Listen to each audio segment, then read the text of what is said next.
Hello everybody, this is Fernando for the latest Cryptids and Monsters Encounters video. Well, here's another scary encounter when it comes to the world of crawlers. A lot of you seem to definitely like those videos, especially with that particular cryptid. So I found this one here from the reddit.com website. They're from the subreddit called Crawler Sightings, and it's also a very long story, so lots of good positive stuff there too. People seem to really like these longer encounters. But it comes from a user by the name of Angry Mama Bear 90, and they titled theirs as There's Something in the Woods. And when I was reading this information, you'll notice that it's an escalating set of circumstances. So starts off small, but then it starts growing over several nights of this user having these incidences. Pretty scary stuff when I was reading it, so I'm happy to share it here, and then I'll post my own thoughts and comments on it afterward. So here's what they stated. I had previously posted this story with my wife's account a couple of days ago in the subreddit Bigfoot. I didn't know what we had seen, and it wasn't until someone replied with, well, feel free to post it on subreddit Glimmerman, and this caught me off guard, as I've never heard of Glimmerman, Wendigo, Crawler before. Now, I haven't read too much into this topic, as I have a lot going on, but I soon realized that this ties in just about everything that has happened since we moved in a year ago. I'm going to start with the seemingly unrelated incidences that led up to this most recent one, at least an eye-opening experience. About a year ago, I moved my family and I to a home way out in the woods in Tennessee. I wanted to be brief here, but I need to get this off my chest, and after looking into this matter a little more, I have a lot more details that I think will paint a clearer picture in the end, so please bear with me. The nights here can be extremely loud. Between the crickets, the tree frogs, and the seeds, it's almost deafening. One night, not too long after we moved in, I had forgotten something in my car and headed outside to get it. The first thing that struck me as odd was that my dog wouldn't go outside with me. My dog goes everywhere with me, as I am her whole world. But not this night, as I held the door open. In fact, she looked out and then looked at me like, nope. And so I walked out and shut the door behind me. And the second thing that caught me off guard was that there wasn't a peep. It was dead silent. Still, I shrugged this off and walked down my front steps and headed down to my car. When I had gotten about 10 feet from my car, the hairs on the back of my neck stood up. I felt as though something was watching me. And so I looked around but saw nothing, and after I reached in my car for what I had forgotten to grab earlier, I had this feeling like something was moving towards me. I took a step back, checked all around me. All of a sudden, I heard one of my hedges next to me, the ones that line up the walkway to our front door, rattle. At first, I thought it was a rabbit that I had spooked, as I had seen one just early in the day right where this was. A few seconds later, I heard the sound of a large rock, probably about the size of a cantaloupe, landing a few feet away from me. It hit the walkway and then bounced into a shrub. And so I drew my gun and called out and said whoever this was, it was about to be shot.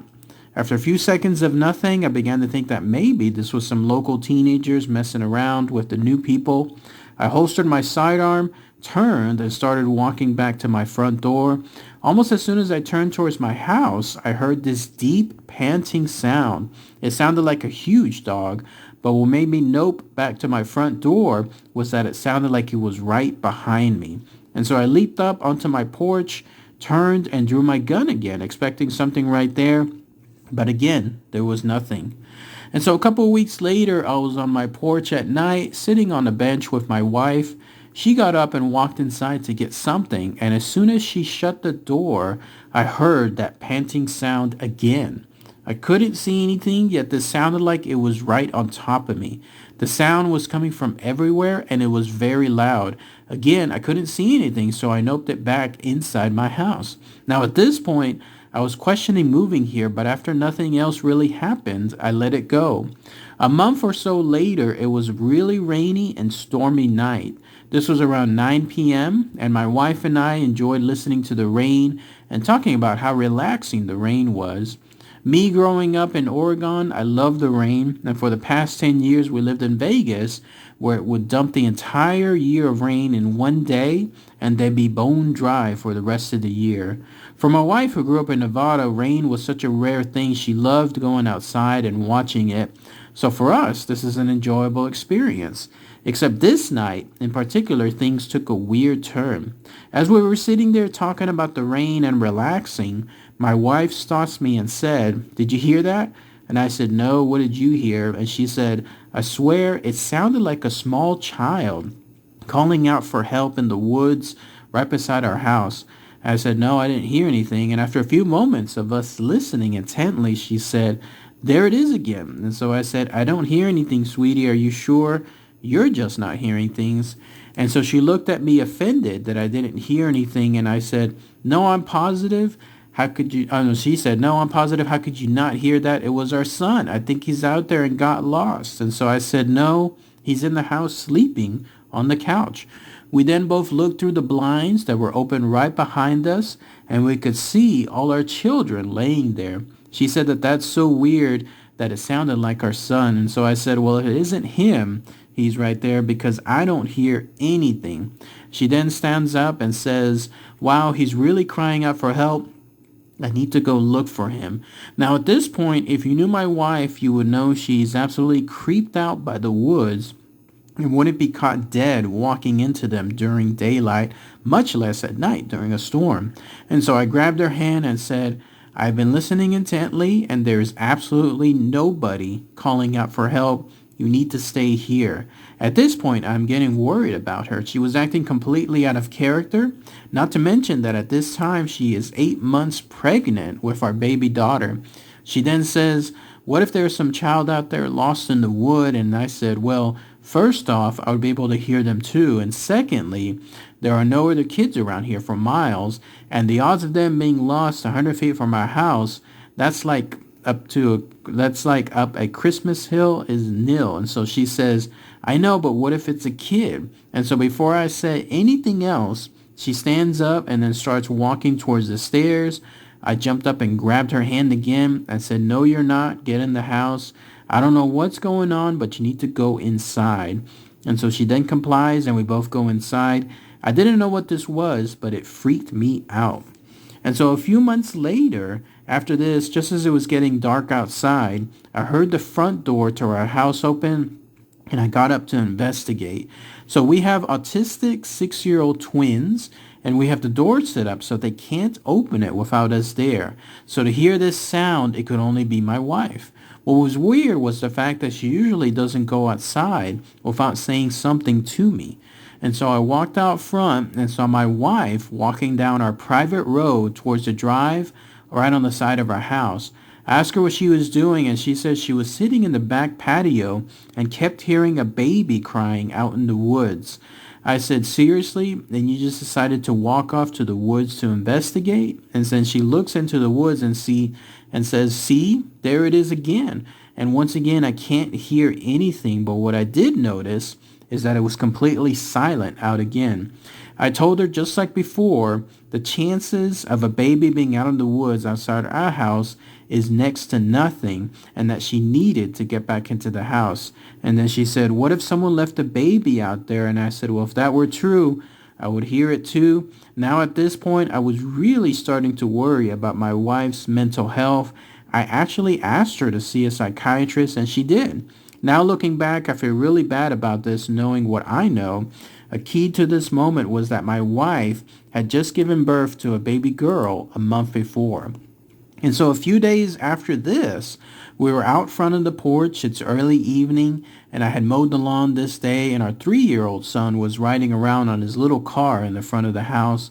Now he knows that he is not allowed outside of a certain area that we mapped off, but he loves playing outside. But with the road behind 50 feet from our front porch, we have to be careful, as a lot of boaters will fly through after drinking all day on their boats.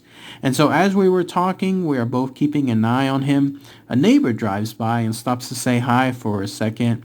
This interaction took approximately 8 seconds, as all they said was, "How are things?" We said good, and he told us he would stop by later as his wife got something for the kids, who happens to be one of the teachers at the school. And we said, "Okay, great," and then he drove off. I looked over to where our son was, and he was gone. I called out his name and ran over to the side of the house and could hear his car on our side drive. I scolded him for leaving the area, and he said something in his 3-year-old gibberish and pointed to the woods behind our house. I said he had 5 seconds to get back up to the front of the house or else, and he adamantly pointed back in the direction of the woods and kept trying to tell me something. I looked off in the direction of the woods and just assumed he saw a deer or a squirrel or something and wanted me to see it up close. And so I walked him back up to the front of the house, and he cried the whole way there. He got really upset that I wouldn't let him go into the woods, but I just wrote this off as him being curious, just like most 3-year-old boys are. Now, this instance isn't isolated, as our twins have done something similar, but nothing quite as extreme as this. Now, there have been nights where we have just laid down for the night and we heard a loud bang on the side of our house on the wall behind our bed. It was so loud that I jumped up and looked out the window. Our floodlight had come on, but I could see nothing. Now, the weird part about this is that our bedroom sits about 12 feet from the ground level, as we have a full-size basement that's also on cinder blocks. And so I put on my slippers and grabbed one of my 12-gauge shotguns and walked outside to investigate. It was dead silent again. The floodlight that's on the side of the house had clicked off by this point, and so I walked over to the end of the deck and shined my light around the yard. There was nothing. I walked around the house and shined the light around intently. As I approached the back side of my house, the hairs on the back of my neck stood up. It felt like someone was watching me. And so I shined the light up in the trees, but again, nothing. I rounded the corner, and the first thing I noticed was that my 3 dogs that were in their area weren't making a peep. Now, our dogs have no filter and will bark at anyone and everyone, and this includes me. So to see them all hiding with their tails between their legs, not making a peep, really had me worried. And so as I kept walking, all of a sudden the crickets and frogs started making sound again. It was as if someone had clicked a switch. And so I walked back into the house, told my wife that I hadn't seen anything. She shrugged and said, okay, as long as our dogs were okay. And due to the circumstances that night, I decided to let the dogs sleep in and with us. This very same thing has happened on all 4 exterior walls of our house. It's random and annoying, but just like this instant, every time there is nothing going on outside. Now, there have also been times where we were sitting in the house, and as I was watching a movie, my wife walked over to me and said, "Did you call me?" I said no, and she said she swears she heard me call her name in her ear. She said that it was definitely my voice, but she didn't understand because it sounded so close, and I was a good 20 feet away from her in my recliner. The important thing to this was that she was sitting at the table doing something, and the slider to the backyard was open behind her. Now, our back patio sits about 20 feet off the ground and is like a balcony, as it has no stair access outside. I think the previous owner built it for barbecuing. There have been several instances where she would say she heard someone whisper in her ear, but she couldn't make out the sound. Again, I kept thinking she was going crazy, but as you will see, I think all of this is tied into this final moment where things are revealed. The last thing I want to mention before we get into what just happened is that I have a shooting range built behind my workshop on the opposite side of our property next to the main road. It is kind of on a downslope, but it works perfectly for what I need it for. The range itself is cut straight into the woods, going down about 100 yards or so. And when you're at the downrange, you have woods surrounding you on all sides except back up to my shop. I have to say, it has always felt creepy when I'm dealing with my targets or mowing. When you are down there, it feels like you are miles from anyone. One day, around 5 in the evening, I was sighting in a new rifle scope. The sun was still up, but was going to start to fade soon, so I knew this was going to be the final test. Up until this point, nothing really happened while I was making my multiple trips down range, other than this feeling of uneasiness. And so as I got down range, I kept getting this feeling like someone or something was watching me. I looked around but didn't see anything. And as I was placing stickers over my previous shots, I heard something big off to the side of me. It sounded like it was a large branch had just snapped off of a tree. Now, if you have been in Tennessee woods, you will know that a lot of branches fall off of trees randomly out of nowhere, so this is nothing new. But, except this time, it was very loud and sounded like fresh, strong wood, if that makes any sense. And so I turned and looked, but again couldn't see anything. And so I started walking back up to my rifle, and I swear I heard someone right behind me. I turned around, but again saw nothing. And as I started to walk again, I heard this deep, guttural growl. It was really deep and loud, and what's worse is that it was all around me. I turned around facing the range and started walking backwards. The thought of some rabid dog charging out of the bushes had me freaked out, so running wasn't really a good idea. I slowly walked backwards up to the hill with my rifle, but nothing happened. I grabbed my rifle and sprayed the target with rapid fire, hoping to scare off whatever was stalking me. I left 10 rounds in the mag and grabbed my rifle bag and quickly walked back up to the house. I never told my wife about this as I didn't want her to freak out.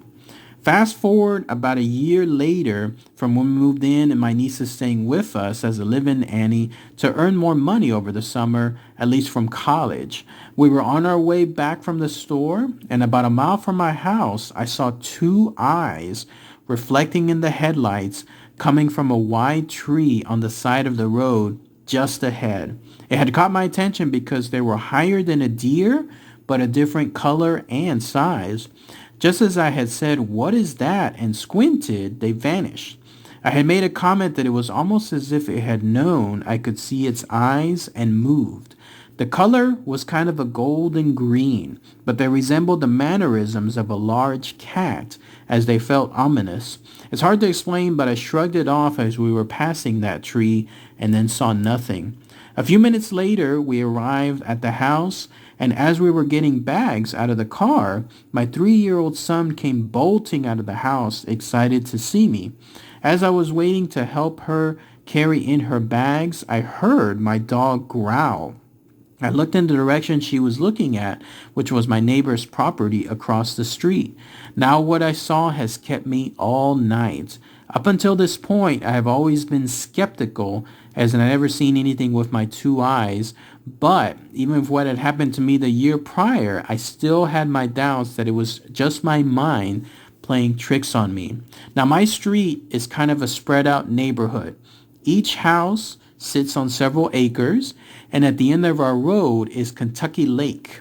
My neighbor's house sits adjacent to my house on about an acre lot. Directly in front of my house is a wall of woods, and directly behind my house is several thousand acres of untouched forest. As I was looking across the street to my neighbor's property, I saw a large, dark figure between the trees at first. The movement caught me off guard as it looked like something big, moving quickly on all fours. And then when it came out into clear view, it stood up and walked like a man. At first, I didn't know what to make of it. It was very tall, but what was strange about it was the distance it was covering and the fact that when it was in front of his shed, I swear I could see through it. It was clearly walking quickly but moving faster than any person could at a sprint. More importantly, there was no sound. It was like it was phasing in and out of reality as it moved. I said, "What the hell is that?" and realized that it was looking directly at us. It had moved at an angle away from us to minimize its time out in the open and moving quickly as it could while still being silent. The hairs on the back of my neck stood up as I realized that whatever it was stalking us. I told my niece to get in the house now, and I grabbed my son and booked it inside. I grabbed my AR-15 with a short scope and came back outside to see my niece still grabbing stuff out of her car. Knowing I turned her firmly to clearly get into the house, her disregard to my command annoyed me, but still I watched over her without saying a word. As she was slowly walking, she turned towards the woods across the street from my house and suddenly bolted for the house. She ran up the steps in a panicked state. I asked her what she saw, and her face was pale as a ghost. She said, "I heard something big in the woods walking loudly in the leaves, and when I turned toward it, I heard a deep guttural growl." I asked her why she didn't come when I told her, and she said she thought that I was talking to my son. I told her what I had seen, and she wanted to get a closer look to see if she could see something. I told her that it was not a good idea, and she went anyway. As she was walking down the walkway, I heard the sound of dry leaves crunching in the woods across the street. I told her to stop and come take a flashlight. Now at this point, she is about 6 feet away from my wife's SUV. As she returned and started walking back to me, I caught a glimpse of something gray and hairy bolt from behind the SUV back across the street into the woods. My porch is a raised porch, and our SUV is about 6 feet tall, and whatever this was cleared about 45 feet in what looked like a single jump. It moved like lightning. Whatever it was wanted my niece. It jumped behind the car out of my line of sight and was waiting for her. She still doubted my warnings and grabbed a flashlight and walked back towards the car. As she entered the driveway, she stopped dead in her tracks, leaned forward as if she could see something, and I asked her what she saw. She turned and ran back up the porch with a terrified look on her face, saying, "Nope, nope, nope," over and over again. She said it was a figure hiding inside of a tree and that she saw its eyes. I asked her what they looked like, and all she could say was that they looked dull red at first, but as she got closer, they looked dead. I said, "What do you mean dead?" And she said that where the pupils were, they looked gray, like the way eyes look when they go blind. She said it was really dark gray, and she swears she could see through it almost like a dark cloud. She wanted to go out again and took a step down the stairs, and as she did, it revealed itself from the tree. I said, "Get inside," and I went in and locked the door. It looked like a tall, human-shaped being. It was really tall and looked ominous as hell.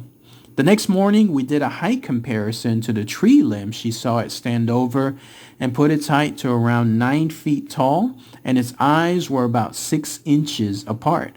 At this point, I don't know what this thing was. After doing some research, I think this thing was a Glimmerman/crawler. More importantly, I looked to see if there had been any other sightings in Benton County, but nothing. And more importantly, I swear it could phase in and out almost like a shadow person, but it was bigger and more obvious.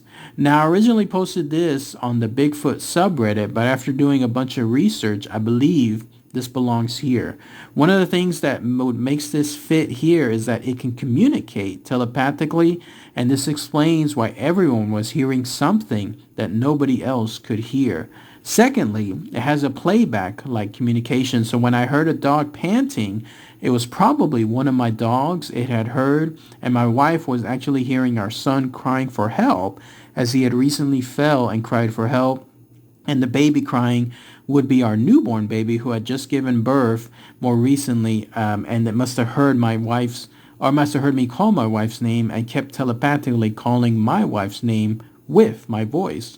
Another thing that my niece had said that night was that she felt compelled to go back outside to it. She said she felt like this thing was communicating with her somehow, and it wanted her to go back outside. The more I read about this thing, the more everything that's been happening over this past year makes sense. One thing that I find extra convincing is that down the road towards the lake, there is a property that is barbed wired off and is a wall of forest with no driveway. A lot of the property down our road is undeveloped, owned land. And on one of those trees, there is a large old sign that says, Screamer lives here, with an arrow pointing back into the woods. Now, I have to admit, when I first saw this sign, I laughed, thinking maybe the owner screamed at trespassers who entered his property and teenagers put up the sign to mess with him. But when I did a satellite search of our neighborhood, that entire section of road has no houses or trails or anything, and is just pure forest for as far as the eye can see. One of the things that this thing is said to do is make a loud scream when threatened. Now that you understand my story, I doubt this is the ending. The next question is, what can we do? I don't want my wife or kids to disappear one day, and if there is more than one of these things out there, this really makes the missing 411 make a whole lot of sense. I feel perplexed and scared as what can I do? Any advice? I will try and keep this post alive with any new experiences. And then that's it. That's everything that this long story associated with Angry Mama Bear 90 has to do with their encounter. So let's go ahead and let's talk about that here. Wow, what a good story, right? Definitely something that had, again, these escalating set of incidences. What could it be? It could be either the Glimmer Man. That's a first that I've heard of that. I'm going to have to look into more research into that. I don't think anyone else has ever suggested a Glimmer Man before, so definitely the first time I've heard of this. Someone might let me know in the comments what exactly a Glimmer Man is. Or it could be a Wendigo, which does make sense considering here you have something that seems to almost shapeshift, if you will. And then finally the Crawler, which again also makes sense because it was long and gangly and it had those dull eyes that crawlers are known to have as well. So up in the air as to which one exactly it could be. But the fact that this was happening there in Tennessee, in the middle of nowhere, as the user described it, in a home way out in the woods, gives you the idea that this was its territory, that this thing had lived there, and still is probably living there for who knows how many years. And then when that happened, when other people started developing there, then it was suddenly in its territory. Plus, it made me wonder what happened to that previous owner. I got the impression that this is a new property of sorts, that maybe it only had one owner before, and then it was sold, obviously, to this user, and then they were living there now. So why would that one person leave? Interesting stuff, right? And then let's talk about those incidences too. First off, the idea that this thing was maybe telepathic.